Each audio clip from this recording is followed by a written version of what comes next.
We'll start with a small story.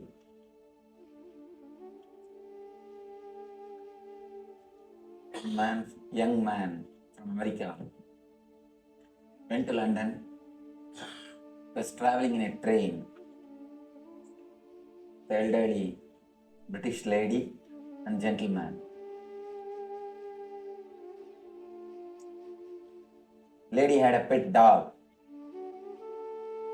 Suddenly, the dog jumped on this guy and vomited. This lady, instead of apologizing, he started patting the dog. Oh, what happened to you? I don't know. You have bad stomach. I should take you to the doctor. Young man kept quiet, did not speak much. After a few minutes, again this dog jumped on him and pissed. Again this lady, instead of apologizing, she started saying, oh, I should take you to the doctor immediately. I don't know what happened to you today. After a few minutes, again the dog jumped on him. Now you know what you would have done. Again this lady did not even care to say a word sorry. She just started patting the dog. I should take you to the doctor, and she started giving some food, medicine. She started taking care of the dog. Now it is too much. The young man silently got up, just picked the dog and threw out of the window. All this time, the old man was keeping quiet. Now he stood up and shouted, you Americans drive in the wrong side, measure with wrong scale, now threw the wrong bitch out of the window.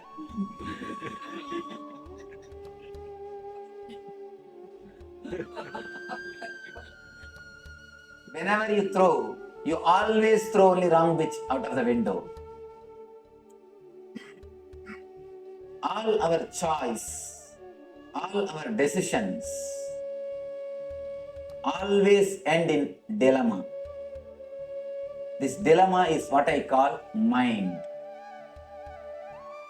Dilemma is the straight, direct explanation or a definition for mind. There are so many definitions for mind. But from my experience, I can say this is the right word, dilemma. Continuously moving from this extreme to that extreme. Continuously seeing the other side.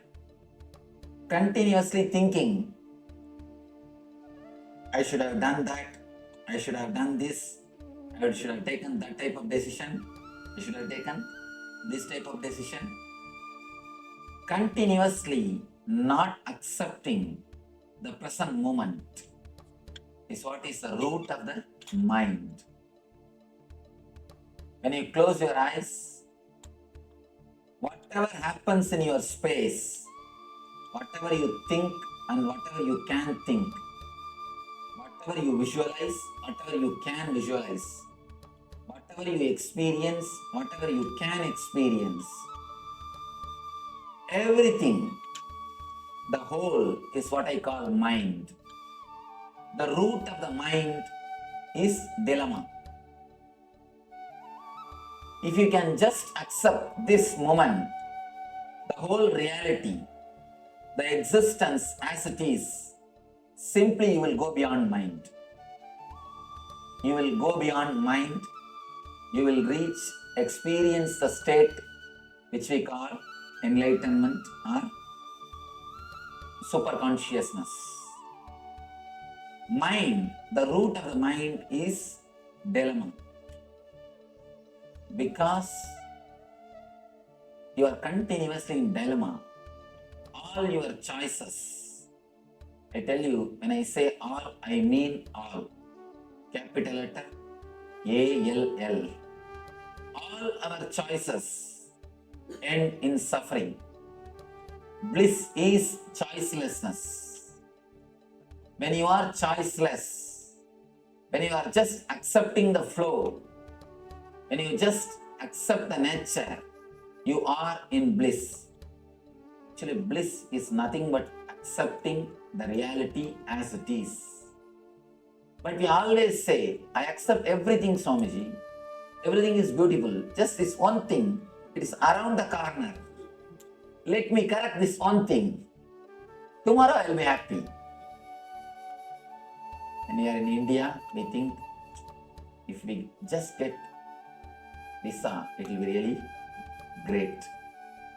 Once we get the visa, if we can have a house in the States, it will be really great. Then green card, then citizenship, then car.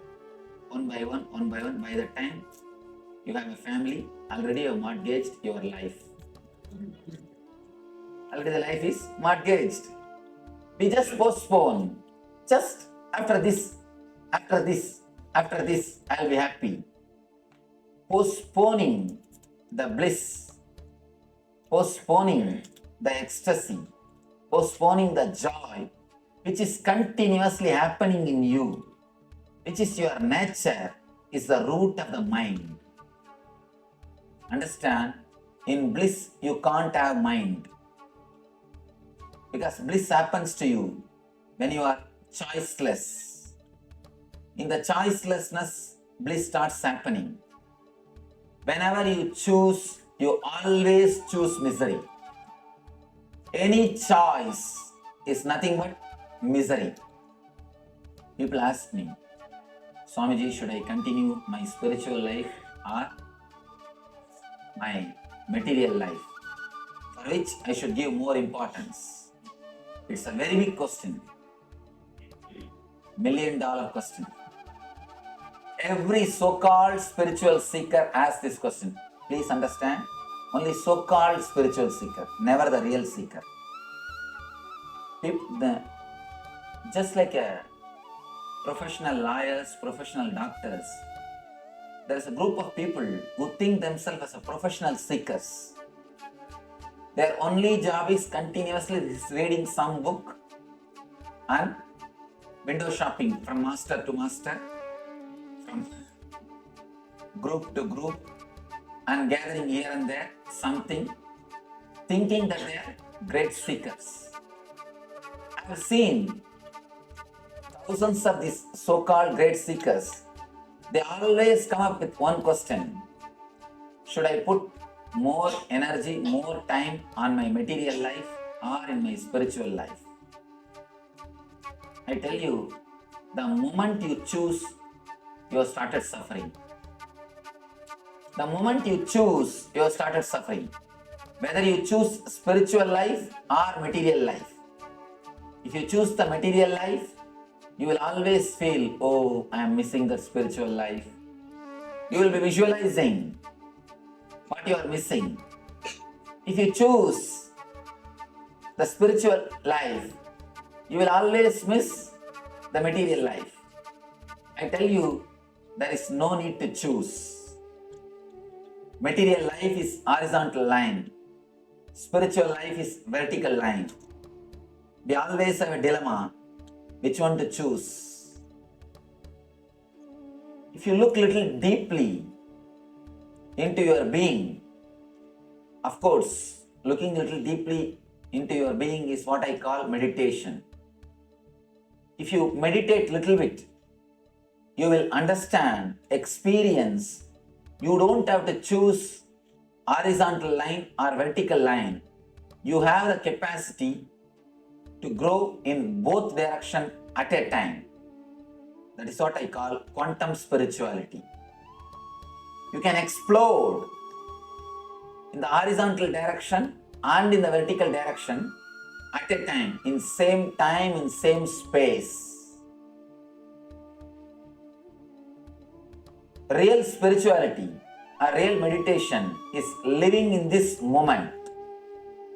When you start living in this moment, naturally you will explode. You will just express yourself in your so-called material life and spiritual life. Life is only one thing. Whether you live with awareness or without awareness. That is the only choice you have. You don't have any other choice called spiritual life or material life. Don't think just because somebody has become a spiritual person, he eats something from the other world. He eats the same material which you are eating. He sleeps in the same bed in which you are sleeping. Uses the same way as you use the bathroom. Everything is same. Of course, the problem is, in our ancient scriptures, we have not recorded whether Krishna used the bathroom or not. That is the problem. We always have an idea about spiritual figure. We have a particular kind of a frame. Any spiritual figure, we put them into that frame, into that idea, and we distance ourselves from them. We distance ourselves from them. There is no need to choose. The moment you choose only suffering. All choices are nothing but suffering. When you start living intensely, you start a new way of life, all inclusive, which I call whole. When you are whole, you are holy. The only way to holiness is being whole. The moment you start choosing, you are given power to your mind. Fear, greed, and worry. All these three starts in choosing. Your greed makes you choose. Your fear makes you, some way you wanted to escape from something. Of course, naturally these two ends in worrying, confusion, dilemma. Whether you choose based on fear or greed, we end in dilemma, worry. These two are the root for choosing. Don't choose anything mentally. People ask me, Swamiji, if you say don't choose, then how to go about in the day-to-day life?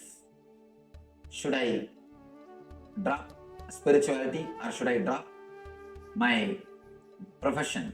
Should I meditate or should I go for a job? I tell them, never choose mentally before you start living. Just start living intensely.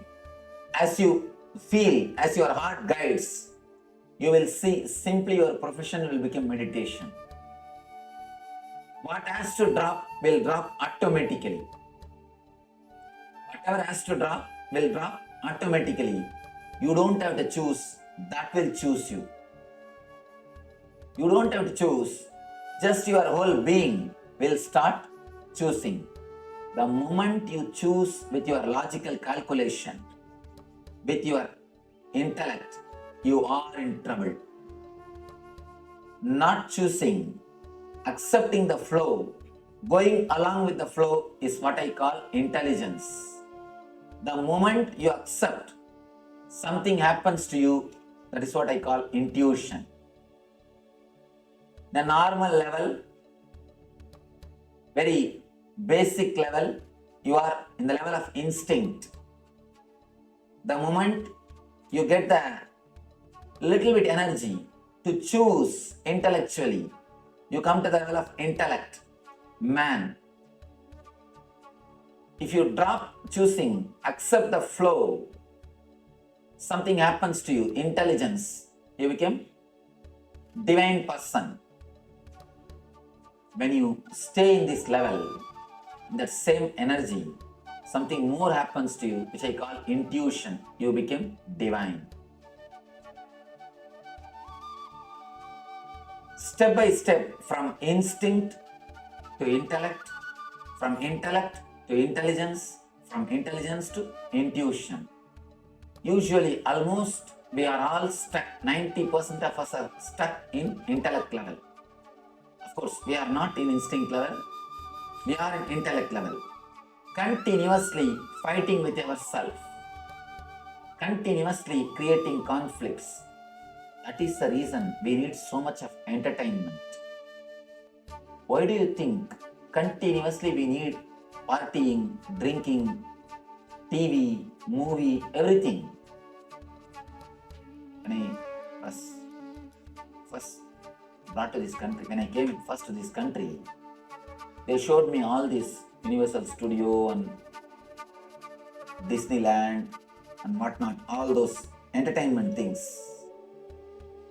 The devotee who took me around thought I'll feel very happy after seeing everything. But somehow I felt very sad. When I came out, they asked me, why Swamiji you are feeling so sad and you are silent? You didn't enjoy all these things. I said, if so much of entertainment is needed means this country must be joyless. You need so much of entertainment, so many nightclubs, just because we are joyless. We are just joyless. That is the reason. Again and again and again, we go out. Some way or other, we try to grab, we try to snatch joy. Trying to snatch joy from the outer world is nothing but trying to make thread out of stone. Trying to take thread out of stone. You see in India, out of this banana tree, they will make thread to make flower garlands. Banana trees, outer shell of the banana tree, out of that they will make threads to make garlands. Same way, if you try to make a thread out of stone, what will happen? Out of a rock, out of a boulder, you try to make a thread. All our work to get joy out of the outer world, out of these outer entertainments, is nothing but trying to make thread out of boulders. Of course, you can escape from yourself. These are all just techniques to escape from yourself. But you can never think that you are joyful or blissful by these things.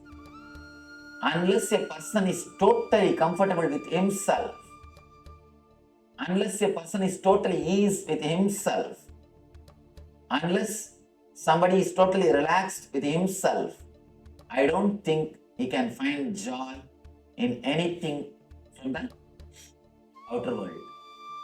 How much you try, all you can try is you can just escape. That's what. Until around the age of 40 to 45, you come upon a new phase in your life, which I call depression of success. You got what you want, but you have not got what far you want. Achieving what you want and not achieving what far you want. At that moment, you face a phase called depression of success.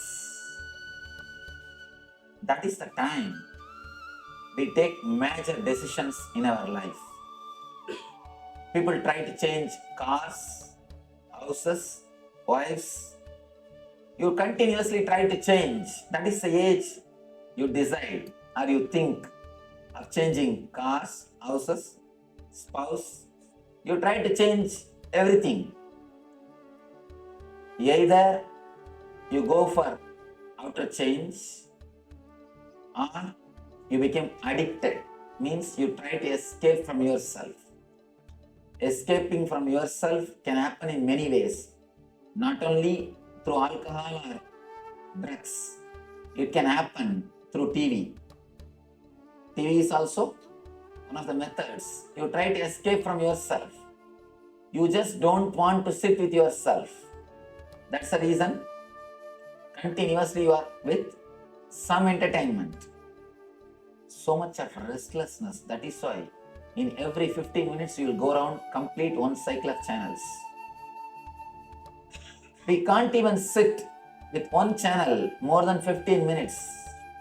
The other day, an advertisement producer, he was sitting with me, was talking to me. He said, Swamiji, any advertisement we can make only for 60 seconds. 60 seconds is the maximum time people watch. People don't watch more than 60 seconds anything. I was shocked. I said 60 seconds is too less. What are you talking? It must be at least 2-3 minutes. He says, no, Swamiji. Survey says 60 seconds is the maximum time people watch. You can't trust anybody more than 60 seconds. Because within 60 seconds, their decision changes. They already decided something else. The decision has changed. Continuously, we are restless because we are not ease with ourselves. All our so-called joy is nothing but escaping from ourselves. Some way, if somebody helps you to escape from yourself, you call that person as a good entertainer. You call that program as a good entertainment. We don't understand how long you can escape from yourself. How long you can postpone facing yourself. The more you postpone, the more you will feel emptiness inside. That is why many people come and tell me, I have seen hundreds of people coming and telling me, Swamiji, I have everything which a man can ask. I have everything, but I just feel I have nothing. I don't feel I belong to this. I don't feel I am at home. What is happening to me? What is wrong with me? We always think bliss is dependent on our outer life. That is why we try to make our outer life perfect. We miss one important thing. It is not based on the quantity, it is based on the quality. It is based on your inner quality. How much you can sit with yourself. How much you are comfortable with yourself. How much you can face yourself. How much you are relaxed within yourself. That decides how much you can be blissful. How joyful you are. It is the quality, not the quantity. Of course, I am not against the quantity. You can have all best things of the outer world. I don't say don't have the outer worldly comforts. Have everything. But don't sell the inner world to have the outward comforts. We sell our sleep to purchase bed. We sell our sleep to purchase bed. We sell our eyes to purchase drawings. We sell our life to purchase the outer comforts. That is where we do a big mistake. Instead of all inclusive, you choose. You sell your inner space to have outer space. And one important thing, this is a beautiful, very important statement from Tantra. Tantra says, there is no need for you to sell your inner space to have the outer space. There is no need to disturb, damage your inner space to develop the quality of your outer space. There is a technique, there is a method. You can create enough of energy, richness, quality in your inner space along with creating the outer space. The technique to create the quality in your inner space, maintain the quality of your inner space is what I call meditation. If you can spend at least 20 to 30 minutes in your life to enrich your inner space, to maintain the quality of your inner space, continuously you will be radiating bliss. And I tell you, you can surely excel in your profession.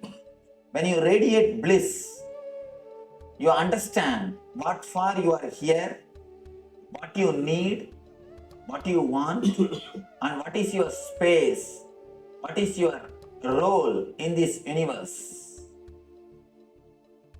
Unless you experience deep easiness with yourself, you will not even know what for you are running. Most of us, by the time we ask the question, what for I am running, we have already finished our life. We already finished our life. We have finished our race. After finishing, we ask, what for? I ran. What I am doing? That's a beautiful statement. The worst thing in the rat race is, even if you win, you are a rat. Even if you win, you are a rat. I don't think anybody wants to be a rat just for the sake of winning.